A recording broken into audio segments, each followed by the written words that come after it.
বিশ্বের ১৩টা দেশ থেকে কেনা হয়েছে বাংলাদেশ সিঙ্গাপুরের ম্যাচের ১০৯টা ticket. USA, Brazil, Australia, France এমনকি উগান্ডা থেকে কারা কাটলো বাংলাদেশ সিঙ্গাপুর ম্যাচের টিকিট। সবথেকে বেশি জার্মানি থেকে ২৭টা টিকিট কেনা হয়েছে। অনলাইনের কারণে দেশের প্রতিটি জেলা থেকে ১০ই জুন ম্যাচের টিকিট কেনার তথ্য পাওয়া গেছে। অর্ণবাবের রিপোর্ট। উগান্ডা, হ্যাঁ ঠিকই শুনেছেন, বাংলাদেশ সিঙ্গাপুর ফুটবল ম্যাচের টিকিট উগান্ডা থেকেও কাটা হয়েছে। ইউএসএ, ব্রাজিল, ফ্রান্স এমনকি অস্ট্রেলিয়া থেকেও কাটা হয়েছে টিকিট। আর দেশের বাইরে সব থেকে বেশি টিকিট কেনা হয়েছে জার্মানি থেকে ২৭টা। বিশ্বের ১৩টা দেশ থেকে কেনা হয়েছে বাংলাদেশ সিঙ্গাপুর ম্যাচের ১০৯টা টিকিট। এরা আসলে কারা?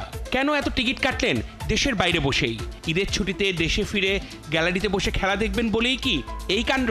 নাকি টিকিট কেটেছেন দেশে থাকা কোনো স্বজনের জন্য? নাকি ঘটেছে এর বাইরে অন্য কিছু? এটা কি ভিপিএন এর মাধ্যমে করা কারসাজি? যদিও টিকিট বিক্রির প্রতিষ্ঠানের কাছে তা শনাক্ত করার কোনো প্রযুক্তি নেই। আর শুধু বিদেশ থেকে নয়, দেশেও ঘটেছে এক নীরব বিপ্লব। ঢাকা ছাড়াও মফস্বল জেলা এমনকি প্রত্যন্ত অঞ্চল থেকেও কাটা হয়েছে টিকিট। দুই একটা করে, কিন্তু সব জায়গা থেকেই টিকিট বিক্রি হয়েছে সারা দেশে। বিকেন্দ্রীকরণও হয়েছে। ফুটবলটা যেন ছড়িয়ে গেছে দেশের প্রতিটি কোণে। ফুটবল শুধু খেলা নয়, এটা এক আবেগের নাম।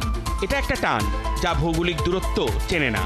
ভিন দেশের বাতাসেও যাদের নাকের পাশ ঘেঁষে ঘোরে বাংলাদেশের ঘ্রাণ, তাদের টিকিট কাটা শুধুই ক্লিক নয়, এক চিরচেনা ভালোবাসার ঘোষণা। অর্ণব বাপি, ৭১।